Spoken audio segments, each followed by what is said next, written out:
travail qui assure l'indépendance. Donc, lorsqu'on est en âge de le faire, évidemment, il faut le faire. Et puis, il faut faire ce que ses facultés intellectuelles, ses possibilités physiques demandent. Si vous n'avez pas été à l'école, comme dit une chanson, je crois, M. Thomas, si vous n'avez pas été à l'école, ben, vous n'allez pas chercher à être journaliste comme M. Gomard. Si vous n'avez que les muscles pour faire le kuro-kuro, si c'est ça, bien vivre, il faut le faire. Mais ce que nous n'accepterons pas est que les gens manifestent la réticence à travailler, mais sauf que la manifeste devient un peu élevée, si les gens manifestent une réticence à ne pas travailler, il ne faut pas qu'ils manifestent l'engouement à aller voler. Ils vont tomber dans les mailles de la police. Mais la main-d'œuvre devient encore plus chère. C'est la loi de l'offre et de la demande, ça c'est pas de la police. D'accord. Alors on va poursuivre, on va prendre encore un autre élément, vous allez comprendre que nous allons pas à pas, mais toutefois vous pouvez revenir sur les questions concernant le bilan, les retombées, à moins qu'on ait un téléspectateur auditeur au bout du fil. Allô? Allô? Allô?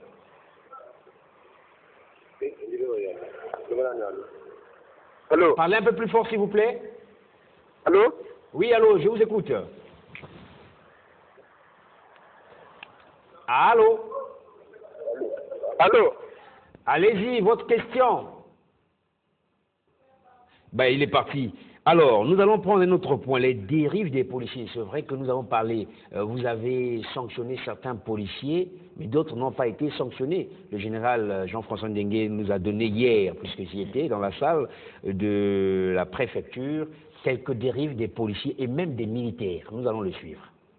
En donnant les statistiques de l'opération, j'ai dit plus qu'une quinzaine de nationalités étaient concernées par la dite opération. Il reste donc à faire le contrôle systématique de ces communautés-là. Officiers sous-officiers engagés de Matabakolo, l'occasion est opportune. Ici pour vous dire brutalement la vive indignation de la population. En effet, elles nous disent ce que certaines de vos sources de renseignement nous ont transmis. Les dérives inacceptables d'un bon nombre de policiers qui ont transformé notre opération en un véritable fonds de commerce. C'est par dizaines, par centaines que nous arrivent des informations vérifiées au sujet de ces policiers qui libèrent nos géoles des étrangers en situation irrégulière contre la remise de 10 000 francs ou de 12 000 francs CFA. C'est ce qui fait dire dans la rue que des policiers ont décidé de vendre le Congo à 12 000 francs CFA. Nous apprenons. Voilà, mon colonel, voilà les informations qui sont vraies puisque ça sort de vous-même, de la police. Et lorsque vous mettez, cantonné des sujets étrangers que vous arrêtez dans des geôles comme ça alors que les geôles sont très petites, est-ce que vous ne craignez pas qu'il y ait par exemple des cadavres? Je vais relever un fait pour dire que les étrangers qui sont interpellés ne sont pas mis dans les geôles. D'accord. Vous savez, au niveau de la police, il faut qu'on distingue la garde à vue, qui est une mesure de privation de liberté édictée contre une personne contre laquelle il y a des indices qu'elle aurait commis, et que pour la manifestation de la vérité, on décide de le retenir pour, comme on le dit couramment, les besoins d'enquête. Il y a aussi la rétention. Certaines personnes font l'objet d'une certaine rétention administrative parce que lorsque nous les arrêtons, il faut qu'on les amène au commissariat pour pouvoir vérifier certaines informations, faire un contrôle d'identité. Parce que lorsque la personne est interpellée sur le terrain, elle peut être dépourvue de documents, il faut qu'il y ait un temps au niveau de la police pour prouver. Il arrive que l'intéressé a oublié ses documents à la maison. S'il le déclare ainsi, on lui donne la possibilité de faire la démonstration de ce qu'il dit et il est relaxé. Et d'ailleurs, lorsque le directeur général vous a présenté les statistiques des sujets RDC interpellés au premier abord en situation irrégulière, tous n'ont pas été rapatriés. Il y a des ressortissants de la RDC qui ont été relaxés, soit parce qu'ils ont fait la démonstration de ce qu'ils étaient en situation irrégulière, ou c'est des enfants issus des mariages mixtes, et quand ils le déclarent, il faut quand même que les parents amènent les pièces d'état civil. Donc ça permet à la police de faire un contrôle. Parce que imaginez-vous que on interpelle quelqu'un dans la rue et automatiquement on l'envoie en République démocratique du Congo et que, arrivé là-bas, il soit constaté que, en fait, il n'est pas de la RDC, il peut y avoir beaucoup d'interprétations. C'est donc pour éviter ces gens ou minimiser ces erreurs que la police arrive, un temps de vérification, un temps de contrôle, et ils sont au commissariat. Après, ils vont vers le site d'accueil à l'ex-hôtel Cosmos, puis après, ils traversent. D'accord. Il peut y avoir des erreurs, mais à notre connaissance, on ne les a pas signalées. Mais nous faisons l'effort ce qui nous anime, c'est faire de telle sorte que ces situations soient vues au peine fin pour, comme je l'ai dit, réduire au maximum le seuil des erreurs. D'accord. Mais lorsque vous libérez, lorsque certains policiers libèrent des détenus comme ça à des prix, on nous a parlé de 12 000 francs CFA, la faute revient à qui? Est-ce au commissaire? Parce qu'il s'agit ça se passe dans un commissariat. Est-ce que la faute revient au commissaire ou, je ne sais pas, qui est à même de libérer finalement les détenus dans un commissariat? Non, nous ne parlons pas de relax normal. C'est le chef de commissariat qui est habilité à relaxer. Mais ce dont il est question ici, c'est des comportements déviants de certains agents. Le fautif, c'est celui qui l'a fait. Parce qu'il est sur le terrain, il abuse ou sur le terrain ou au commissariat, il y a un certain abus de pouvoir, il arrive, il négocie et il libère. Moi, je crois que de ce qu'a dit le directeur général de la police, il faut quand même relever la volonté de transparence. Parce que il y a beaucoup de choses qui se disent autour de cette opération et nous l'avons voulu transparente. Et c'est pour cela que, en cours d'étape, le général Ndengue a tenu à présenter les statistiques de ce que des gens qui ont été interpellés à la police, des gens qui ont été rapatriés, des gens qui sont allés volontairement, parce qu'il a bien dit, il y a des spéculations qui sont faites autour, et ça aussi c'est parce que je crois qu'il n'y avait pas les formations. Je crois qu'à partir d'aujourd'hui, le moment était venu pour que le directeur général le fasse, surtout que cette annonce va servir de transition entre la première phase de l'opération telle que nous l'avons connue et la deuxième phase telle que nous allons la connaître. Je crois qu'on y reviendra tout à l'heure. Donc je voulais quand même relever cela. Ce n'est pas tout le temps que lorsque on a une telle opération, on vient devant la population pour dire ce qui s'est passé et mettre également à nu nos propres faiblesses. Mais cela à titre d'exemple pour que les policiers qui sont tentés de le faire soient informés que le commandement est au courant et nous allons veiller à ce qu'une répétition de tels actes soit sévèrement sanctionnée. D'accord. On poursuit encore un autre aspect, on va prendre les responsabilités des chefs des quartiers. Qu'est-ce que le directeur de la police a-t-il dit? On le suit.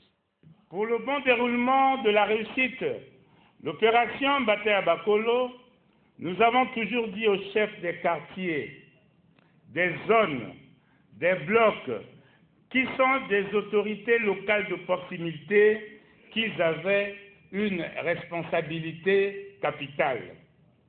En effet, ils sont censés être au courant de toute arrivée d'étrangers dans leur territoire.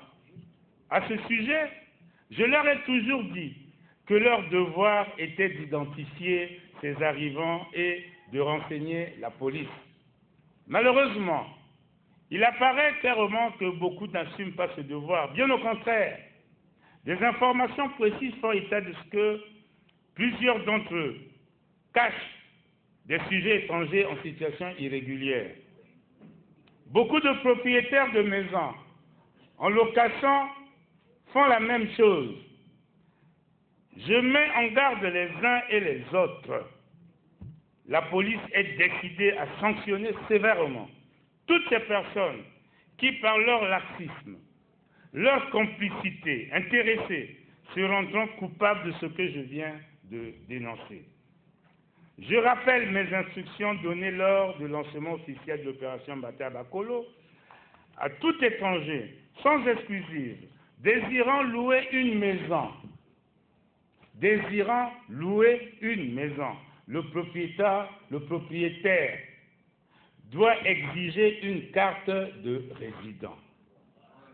Il en va ainsi des comités de marché qui ont le devoir de subordonner l'attribution d'une table de vente dans les marchés à la présentation par le demandeur d'une carte d'identité pour les nationaux et d'une carte de résident pour les étrangers. Ça doit être clair.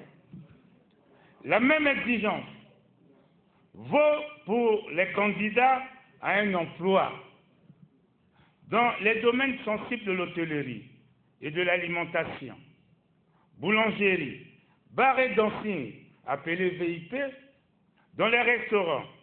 Un contrôle strict de régularité de séjour doit se faire avant embauche. Dans le bâtiment et les travaux publics, la même exigence est de rigueur. Dans tous les cas, tout contrevenant sera exposé aux sanctions pénales ou administratives. Voilà, les responsabilités des chefs d'État, de chefs des quartiers, chefs de blocs, les propriétaires de parcelles. Qu'est-ce que vous avez constaté au fond? Non, nous avons tout simplement constaté que ce qu'a dit le directeur général de la police ne se fait pas ainsi. Vous savez, c'est des choses simples, c'est des choses claires, mais nous constatons que dans la vie quotidienne, c'est des pratiques qui sont tombées en désuétude, qu'on n'observe plus, et qui, au bout de compte, dérangent la vie à la cité. Il est impensable qu'un étranger arrive dans un quartier et que le chef de quartier ne soit pas informé. Il est impensable de constater que le chef de quartier n'ait pas la maîtrise de ses citoyens. C'est pour cela que le directeur général de la police a voulu attirer donc leur attention. Attirer leur attention sur le rôle qu'eux, ils doivent jouer. Attirer leur attention sur les dispositions qu'ils doivent prendre. Parce que lorsqu'on a un territoire, une circonscription à gérer, il faut avoir une maîtrise, connaissance des hommes qui y vivent. Malheureusement, nous avons vu que certains chefs de quartier, certains citoyens ont été d'une complicité ou d'un laxisme qui a laissé les choses se dégrader au point où nous avons connu l'insécurité telle que nous l'avons vécu.